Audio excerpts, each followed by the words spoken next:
Let's just jump into this since we're talking about contracts. I'll pull this up. I mentioned this in conversation earlier. So obviously this doesn't have the updated salary that we just put on the screen for De'Aaron Fox, but pretty much everything else is accounted for here on the graphic. If you're listening on podcast, we have the Spurs payroll up on the screen. And as you can see, Ethan, the only player, well, Kelly Olynyk, other than Harrison Barnes and Kelly Olynyk, let me put it to you this way. The only player on the team who is 30 or younger and is going into a contract year or like the last year of their contract is Jeremy Sochan.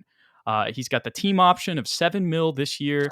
So, I mean, this is his extension year. We've talked so much about Jeremy and all the different contexts. I don't need to repeat that with all the different situations that he's been put into, but kind of with everything that's happened over the past 2 years, Ethan, whether it be the De'Aaron Fox trade, acquiring Victor Wembanyama, completely like reframing the way that we're looking at how the Spurs are going to build and operate moving forward in comparison to the past couple of years that we've been doing this podcast.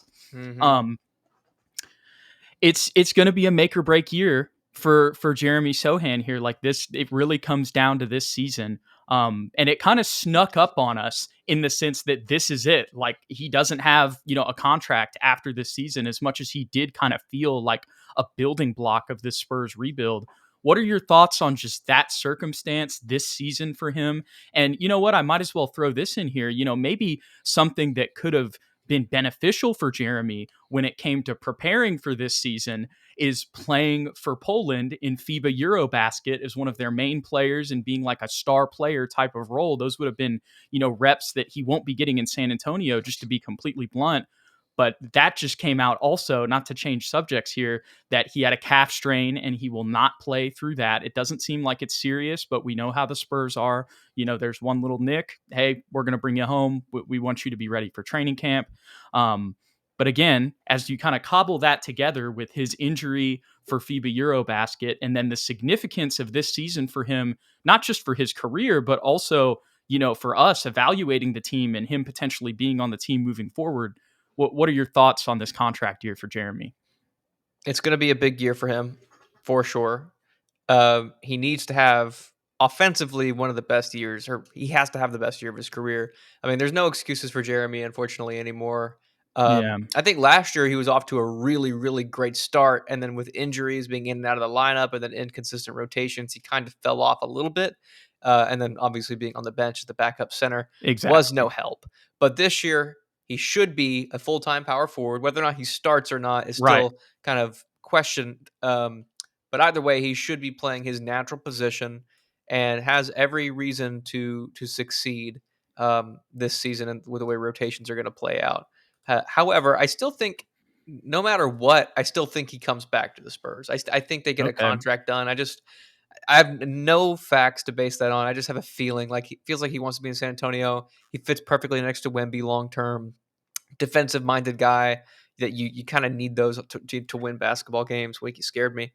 Um, and even if he goes crazy, Jude, he doesn't strike me as a guy that's going to earn like an insane deal, if I'm being completely honest, from anybody.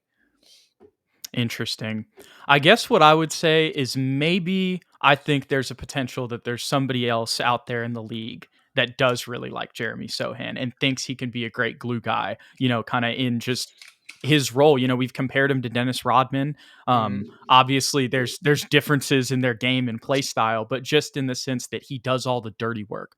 Like you need a Jeremy Sohan type of guy who's, less finesse and more just kind of like brute on your team to go in there and do all the things that nobody else wants to do. So I think that could be the case. But also what I agree with, though, as much as I throw that out there, I think, and this wasn't something I'd really thought about yet, but I think Jeremy would be willing to come back to the Spurs. He would be willing to take a discount to come back to the Spurs specifically. And you saw him out in France as well. I don't know if you saw this, but I can't remember if this was a week ago or 2 weeks ago, but Wemby did like a chess basketball event in Paris where everybody came and played basketball and then also like played chess on the court. It was like a Mhm. whole tournament and everything. Like Jeremy flew out to France to just hang out and be there to support Victor. Like you mentioned, you kind of saw some of their chemistry in the front court at the beginning of this season. I think they've kind of had a chemistry and a friendship, kind of since they've got there. They're both guys, who have experience living in Europe, as much as Jeremy definitely has his American connections with playing at Baylor and then being born in Oklahoma. As Winky was here for the Jeremy conversation, dude. He knew this was an important topic, and that this is a big year for him. But with all that being said, man, again, I think that he does come back to the Spurs. I'm with you there.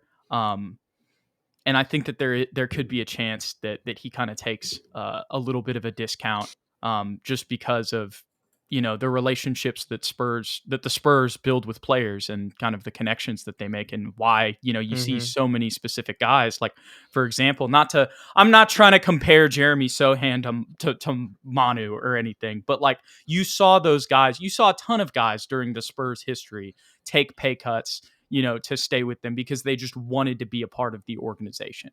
And I think Jeremy could definitely be one of those guys. I just don't think he's going to get 30 million. I agree with that. I do agree with that.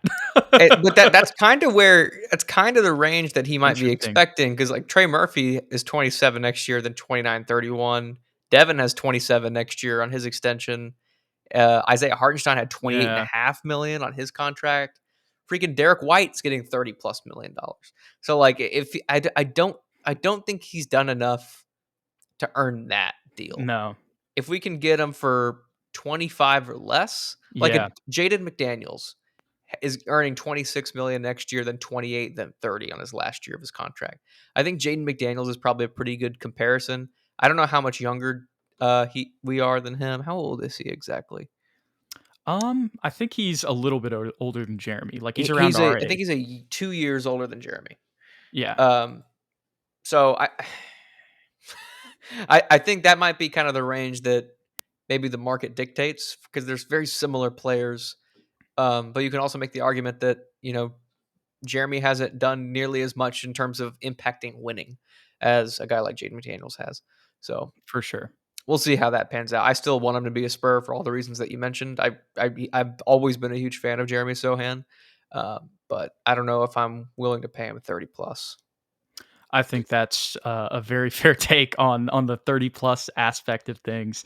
Man, it will be interesting. It will be interesting for sure. Of course, this season will also have an impact on his play there. So we will definitely be keeping an eye on that as the season progresses, Ethan. But like you said, I want him to be a part of the Spurs long term. And I think with the way that we've built out this roster, I think that, what he brings, when I talked about doing the dirty work, I think it can mesh and fit a lot better.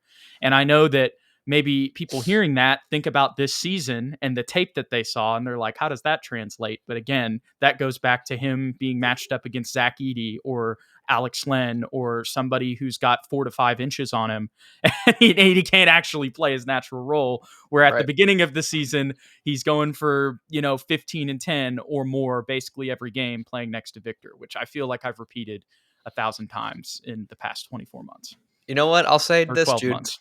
If those jump shot videos from the summer are fact, and he comes into the season shooting 35+% from three, I'll give him $35 million, because of everything else that he does so well for us.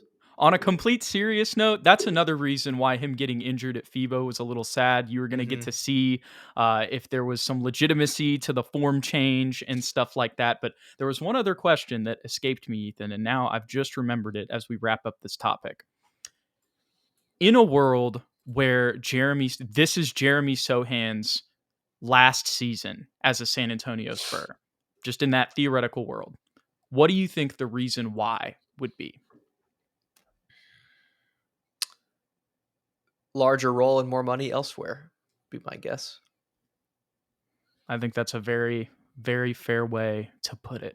Because the only other thing I was thinking of was, you know, maybe not being satisfied with what he's doing here and wanting a Mhm. bigger role. So there you Yeah, go. That's really the only other thing that comes to mind other than a bag. So right on.